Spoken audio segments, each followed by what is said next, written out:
Good morning everyone. Class seventh heritage math chapter number 15 introduction दिया गया है, जिसमें दिया गया पाइथागोरस थ्योरम, जिसमें एट फर्स्ट आपको स्क्वायर के बारे में बताया जाएगा। स्क्वायर मीन्स होता है वर्ग, और स्क्वायर जो होती है वह पॉलीगॉन होती है जो 4 साइडेड होती है, जिसके सभी साइड्स इक्वल होते हैं और सभी एंगल्स इक्वल होते हैं, जिनके सभी एंगल्स का योग जो होता है 360 डिग्री होता है, और अपोजिट वर्टिसेस को ज्वाइन करने पर हमें 2 डायगोनल्स भी मिलते हैं। क्लियर है? हमने यहाँ पे लिख दिया है ऑल साइड्स आर इक्वल। अभी आपको पता चलेगा कि स्क्वायर के बारे में पाइथागोरस थ्योरम में क्यों बताया जा रहा है। तो आपको इससे रिलेटेड टर्म जो हैं पाइथागोरस थ्योरम में मिल जाएंगे। ऑल साइड्स आर इक्वल होते हैं, A B B C D और सी ए, ये सभी इक्वल होते हैं, और angle A, angle B, angle C, angle D, ये क्या होते हैं? सभी इक्वल होते हैं, राइट एंगल होते हैं। Right angle means 90 degree. और यदि किसी भी स्क्वायर का एरिया फाइंड आउट करना होता है तो उसके लिए फार्मूले का यूज़ किया जाता है साइड इंटू साइड, यानी जितना भी साइड होता है, आप जानते हैं कि सभी साइड्स इक्वल होते हैं स्क्वायर के। तो स्क्वायर के सभी साइड्स इक्वल होते हैं तो उनका लेंथ भी इक्वल ही होगा। तो उस साइड से साइड में मल्टीप्लाई कर दिया जाता है तो उसका एरिया निकल जाता है। इसके लिए फार्मूला साइड स्क्वायर भी लिखा जाता है। अब चलते हैं राइट एंगल ट्रायंगल की बात करते हैं। राइट एंगल ट्रायंगल में एक एंगल क्या होता है? 90 डिग्री होता है। तो राइट एंगल ट्रायंगल में 3 साइड्स होते हैं, जिसमें जो डाउन साइड लाइन होती है बी सी, कोई भी नाम दे सकते हैं, ऐसा नहीं कि केवल बी सी ही नाम होगा। पी सी जो होता है वो बेस होता है, बेस यानी आधार।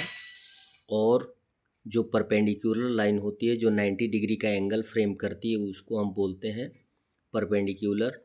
और जो अपोजिट साइड होता है 90 डिग्री के, 90 डिग्री का जो अपोजिट साइड होता है उसे हाइपोटेन्यूज बोलते हैं, जिसको शॉर्ट फॉर्म में हाइपोटेंस भी बोलते हैं।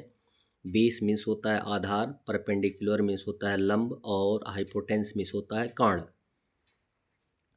अब लगभग 25 ईयर्स एगो पहले की बात है कि एक पाइथागोरस मैथमेटिशियन हुआ था। उन्होंने क्या किया था, इस पर यानी इस राइट एंगल ट्रायंगल पे तीनों साइड उन्होंने एक स्क्वायर फ्रेम किया था। यहाँ से यहाँ तक एक स्क्वायर फ्रेम किया, इस साइड पे एक स्क्वायर फ्रेम किया, और इस साइड पे एक स्क्वायर फ्रेम किया।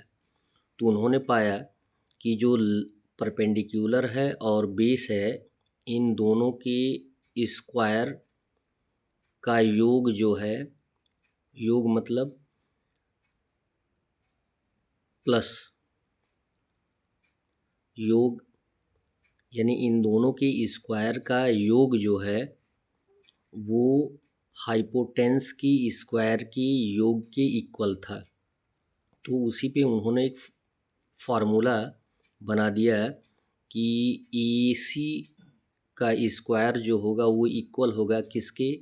ए बी और बी सी के स्क्वायर के इक्वल होगा, जिसमें हाइपोटेंस आपको मैंने बताया है, जिसको बोला जाता है कर्ण, opposite side of right angle. और हाइपोटेंस को हम longest side of the right angle triangle भी बोलते हैं।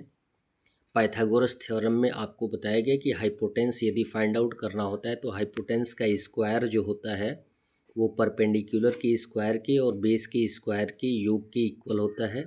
जैसा कि हमने बताया, हाइपोटेंस क्या है? ए सी स्क्वायर इक्वल होता है A B square plus B C square, जो भी वैल्यू दिया होगा। आइए कुछ टर्म और जानकारी कर लेते हैं पाइथागोरस थ्योरम से related. Properties of triangle. Triangle की प्रॉपर्टीज़ ऑलरेडी पढ़ चुके हैं, लेकिन थोड़ी सी इसके बारे में आप जानकारी करिएगा कि ट्रायंगल क्या होता है। और 3 साइडेड पॉलीगॉन होता है, यानी जितने भी फिगर्स लाइन सेगमेंट से बने होते हैं मोर देन 2 साइड्स, उन्हें हम पॉलीगॉन ही बोलते हैं। तो साइड्स कौन कौन से हैं? ए बी, बी सी और सी ए। या AC कोई भी नाम दे सकते हैं। ऐसा नहीं है कि AB ही नाम दे सकते हैं, BA भी नाम दे सकते हैं, BC दे सकते हैं, CB दे सकते हैं। वर्टिसेस कितने होते हैं? 3 वर्टिसेस होते हैं कॉमन पॉइंट्स। ABC एंगल्स कितने होते हैं? 3 एंगल्स होते हैं, angle A, angle B, angle C। Angle sum property क्या होती है? किसी भी ट्रायंगल के तीनों एंगलों का योग कितना आना चाहिए? 180 डिग्री आना चाहिए। और the sum of any 2 sides is greater than the third side. यदि 2 साइड का योग फाइंड आउट करते हैं तो वह थर्ड साइड से ज़्यादा ही होगा, कम नहीं होना चाहिए। That's all. वीडियो को लाइक करें और चैनल को सब्सक्राइब करें। धन्यवाद।